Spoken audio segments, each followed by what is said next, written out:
Bismillahirrahmanirrahim. Assalamualaikum warahmatullahi wabarakatuh. Alhamdulillah, patut kita panjatkan puji dan syukur kehadirat Allah Subhanahu wa Ta'ala karena atas nikmat dan karunia yang telah diberikan kepada kita semua, sehingga pada hari ini kita masih sempat hadir untuk mengikuti kuliah secara daring. Adapun topik yang kita akan bahas pada hari ini adalah teori kebenaran dan logika. Terkait dengan teori kebenaran, maka perlu kita sama-sama bertanya, apa sebenarnya yang dimaksud dengan kebenaran? Karena kebenaran ini adalah suatu hal yang sangat penting, karena menjadi harapan dan dambahan umat manusia dalam kehidupan sehari-hari. Kita selalu ingin berupaya menuju kepada arah-arah kebenaran, sehingga kebenaran itu perlu kita pahami. Adapun maksud daripada kebenaran adalah hasil usaha subjek dalam memahami, menggambarkan dan memanfaatkan realitas tentang objek dari aspek subjeknya. Kebenaran dapat berorientasi kepada salah satu atau lebih fungsi mental manusia, yaitu spiritual, emosional, dan rasional. Karena itu, kebenaran mempunyai lingkup dan makna yang sangat luas karena kompleksitas dalam subjek dan dalam objek. Bila muncul sebuah pertanyaan, apa sebenarnya fungsi kebenaran rasional itu? Jadi kebenaran itu tentu memiliki fungsi yang sangat penting, di mana fungsi kebenaran rasional adalah untuk membedakan kebenaran dari kesalahan dengan menggunakan proses logika. Jadi inti daripada kebenaran rasional itu adalah membedakan kebenaran dari kesalahan dengan menggunakan proses logika. Jadi harus ada logika berpikir. Dalam proses logika biasanya diperlukan landasan pembenaran. Dalam proses logika itu harus ada landasan pembenaran berupa penjelasan atau alasan untuk menentukan bahwa sesuatu adalah sesuatu yang benar atau salah. Penjelasan atau alasan untuk pembenaran dapat mengikuti berbagai jenis alur berpikir logis. Jadi pembenaran itu tentu harus mengikuti alur berpikir secara logis, seperti alur preposisi, alur statement atau pernyataan, ide-ide, kepercayaan, penilaian, dan lain-lain.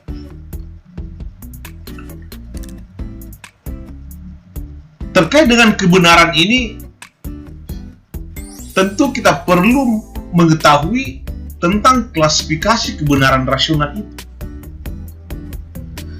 di mana kebenaran rasional itu dapat diklasifikasikan atas 3 kelompok, yaitu klasifikasi kebenaran rasional menurut metode pemanfaatannya, klasifikasi kebenaran rasional menurut sumber kebenarannya, dan klasifikasi kebenaran rasional menurut lingkup kebenarannya. Jadi ada 3 hal yang membedakan, yaitu menurut metodenya, sumber, dan lingkupnya. Terkait dengan kebenaran menurut metode pembenarannya, maka dapat lagi diklasifikasikan atas dua kelompok, yaitu metode pembenaran dengan penjelasan dan metode pembenaran pada dirinya sendiri. Metode pembenaran dengan penjelasan terhadap kebenaran diantaranya terkait dengan hubungan sebab akibat. Jadi metode pembenaran dengan penjelasan itu harus ada hubungan sebab akibat.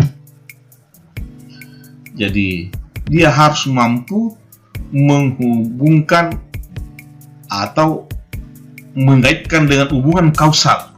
Jadi, ada sebab, ada akibat. Ya.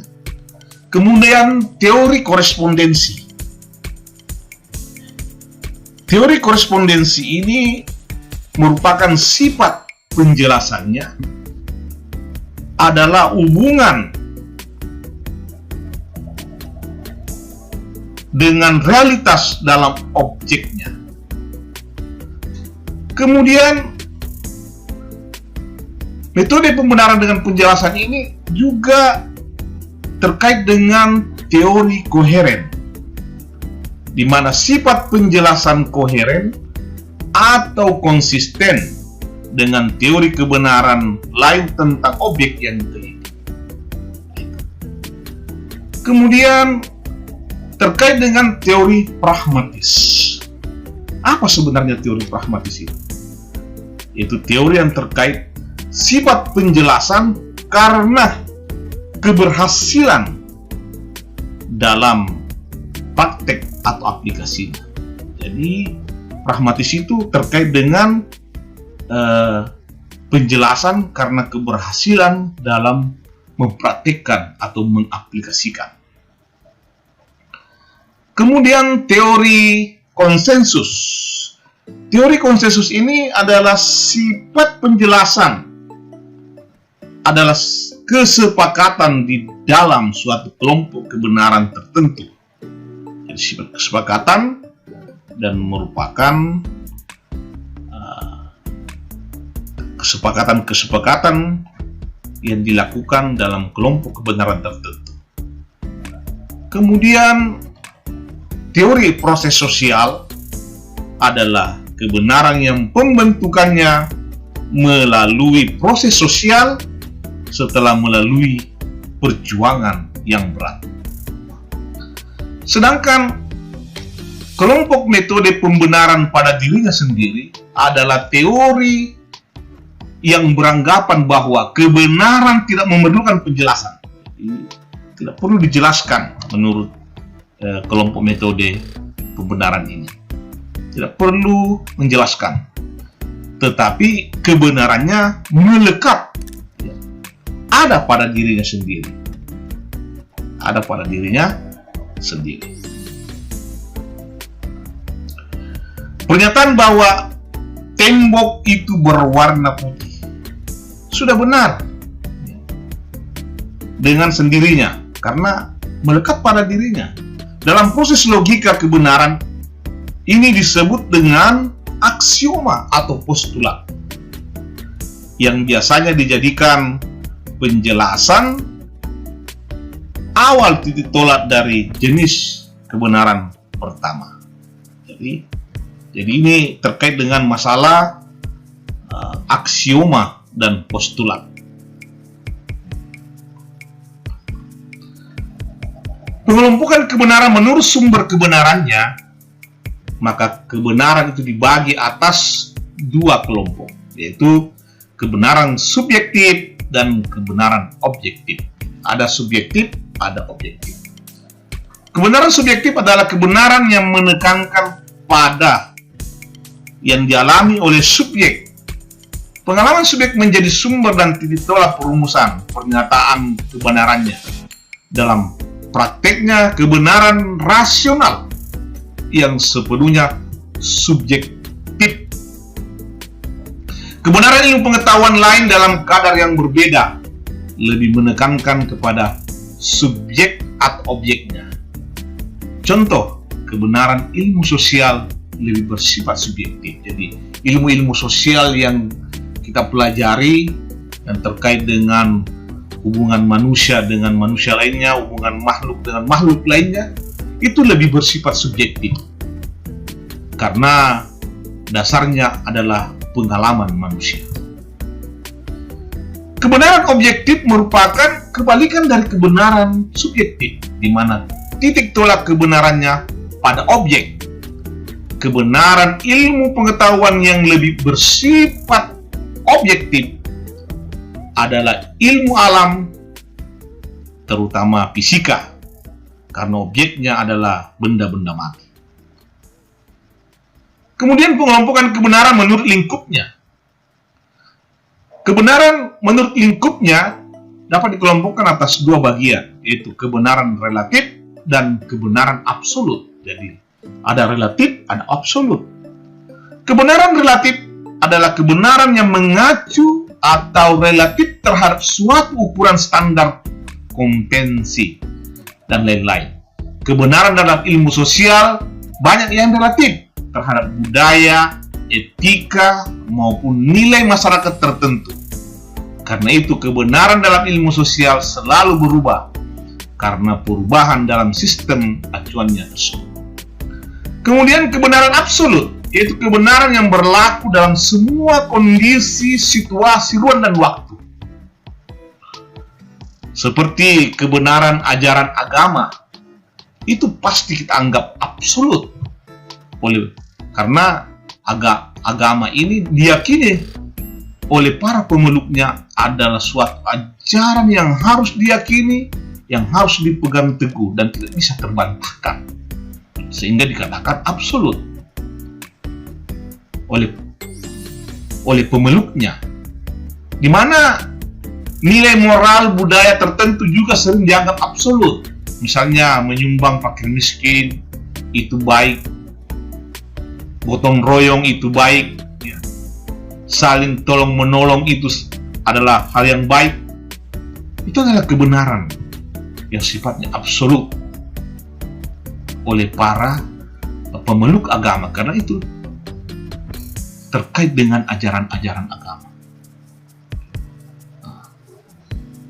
terkait dengan pemahaman tentang bahwa ilmu pengetahuan itu sangat penting. Penguasaan ilmu pengetahuan dan teknologi itu sangat penting untuk mendukung kemajuan sebuah bangsa. Itu adalah suatu pendekatan contoh kebenaran-kebenaran absolut. Hubungan antara kebenaran dengan kepercayaan dan kebijaksanaan. Jadi ada hubungan antara kebenaran dengan kepercayaan dan kebijaksanaan.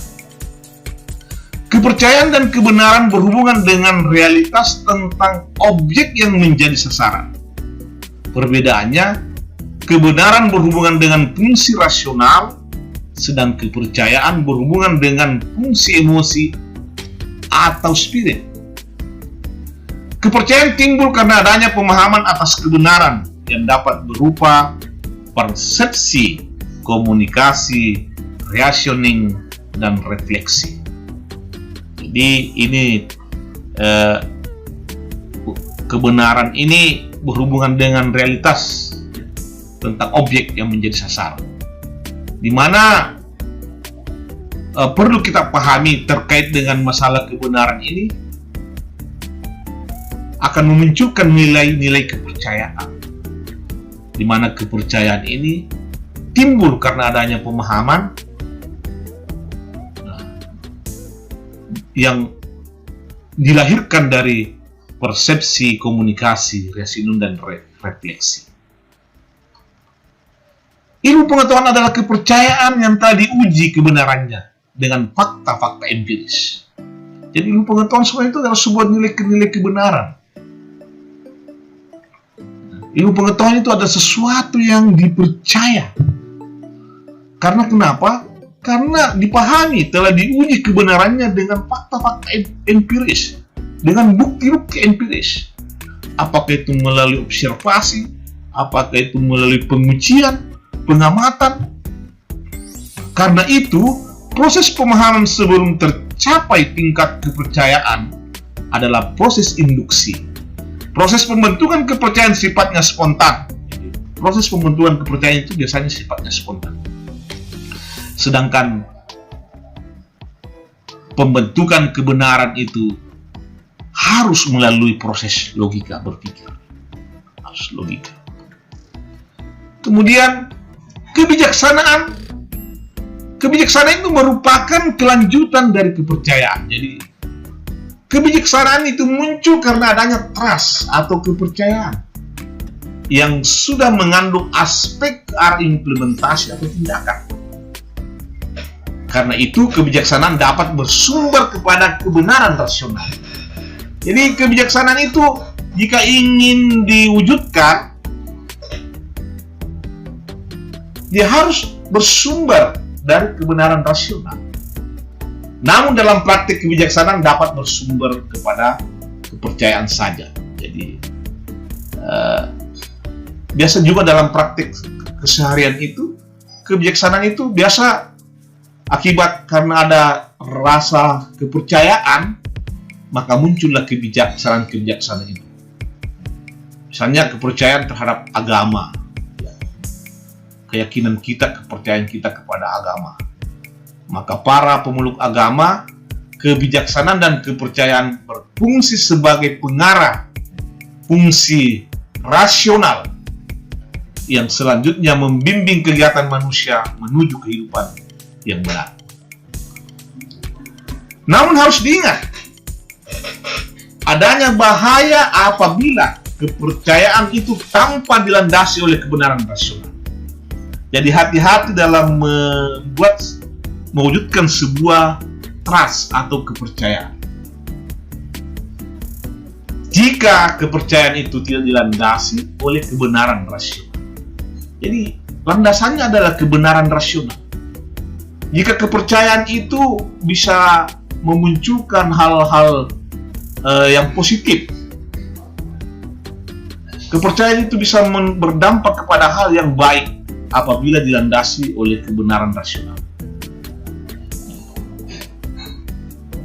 Bahayanya jika kepercayaan ini tidak ada landasan kebenarannya, sehingga kepercayaan seperti ini akan menjauhkan kepercayaan dari realitas objek. Dalam hal ini kepercayaan dapat dibimbing oleh logika palsu. Jadi ada namanya logika palsu. Misalnya wishful thinking. Dalam logika ini kebenaran tidak berlandaskan fakta, tetapi berdasarkan kepada kehendak, harapan, optimisme atau hal-hal yang menyenangkan saja. Jadi ini harus dipahami, jangan sampai kita terperangkap di dalam sebuah kepercayaan, ya, kepercayaan yang tidak dilandasi kepada fakta, tapi hanya berdasarkan kepada kehendak, harapan. Dan ini bisa berdampak lebih buruk karena tidak dilandasi oleh hakikat kebenaran itu sendiri. Selanjutnya saya akan menjelaskan tentang logika. Apa itu logika sebenarnya? Logika adalah mekanisme berpikir rasional untuk memecahkan suatu permasalahan dan bertujuan untuk mendapatkan kemampuan, ya, mendapatkan kemampuan menarik kesimpulan yang benar. Selain itu, menarik kesimpulan, logika juga mempunyai beberapa fungsi, antara lain pemahaman, penjelasan, dan penilaian terhadap permasalahan yang diteliti dan penyelesaiannya. Selain itu, logika merupakan alat bantu untuk pengembangan ilmu pengetahuan. Jadi dalam mengembangkan ilmu pengetahuan itu, peranan logika sangat dibutuhkan. Peranan logika itu sangat dibutuhkan. Sehingga dengan demikian, dalam upaya-upaya pengembangan ilmu pengetahuan dan teknologi, tentu logika ini harus meningkatkan peranannya. Logika berpikir. Nah, sehingga dengan demikian, antara logika dan berpikir ini adalah suatu hal yang tidak bisa dipisahkan. Karena berpikir itu merupakan aktivitas mental yang memiliki 3 unsur. Jadi berpikir semuanya adalah sebuah aktivitas mental manusia yang mencakup 3 unsur, yaitu rasio, emosi, dan spirit. Nah, jadi rasio, emosi, dan spirit. Jadi ada unsur emosi di dalamnya, ada unsur pemikiran, ada unsur rasio, ada unsur rasional di dalamnya, dan ada unsur motivasi atau spirit. Dalam aktivitas berpikir rasional, maka penekanan ada pada fungsi berpikir logis, dengan fungsi emosi dan spirit memberikan landasan dan arah pemecahannya. Dalil dalam prinsip logika. Jadi dalam logika itu ada namanya dalil dan prinsip logika. Dalam proses berpikir, maka fungsi logika adalah menjembatani realitas dalam diri subjek dengan realitas dalam objek yang dia amati. Jadi merupakan jembatan antara subjek dan objek. Ya. Jadi menjembatani subjek dan objek terkait dengan masalah realitas. Ya. Sehingga dengan demikian, hal ini hanya dapat dilaksanakan apabila ada kesesuaian antara kedua realitas tersebut, seperti diterangkan dalam pembahasan gejala-gejala ilmu pengetahuan. Fungsi logika adalah menjembatani kedua realitas tersebut dengan memberikan dalil, prosedur, atau prinsip pembenaran dalam proses berpikir sehingga dijamin didapat kesimpulan yang benar dan konsisten.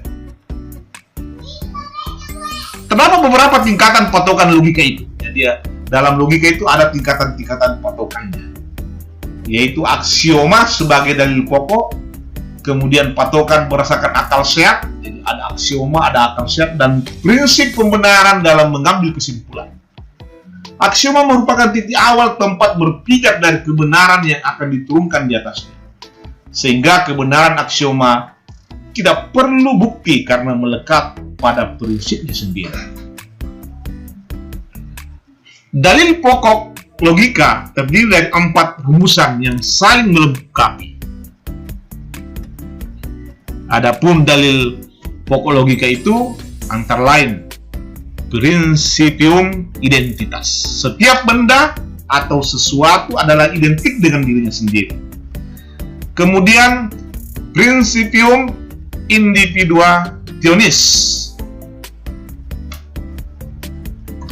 Setiap benda atau sesuatu hanya identik dengan dirinya sendiri.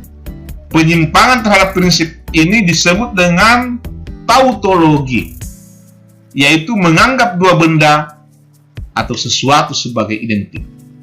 Kemudian Principium contradictionis. Apabila ada dua hal yang bertentangan, tidak mungkin keduanya sama. Kemudian prinsip dalil pokok logika yang keempat adalah Principium exclusivity. Apabila ada dua hal yang bertentangan, tidak mungkin keduanya salah. Sedangkan logika itu juga dapat diklasifikasikan. Jadi logika terstruktur ada 2 macam, yaitu logika induksi dan logika deduksi. Logika tidak terstruktur ada 2 macam, yaitu logika trial and error dan intuisi. Logika deduksi.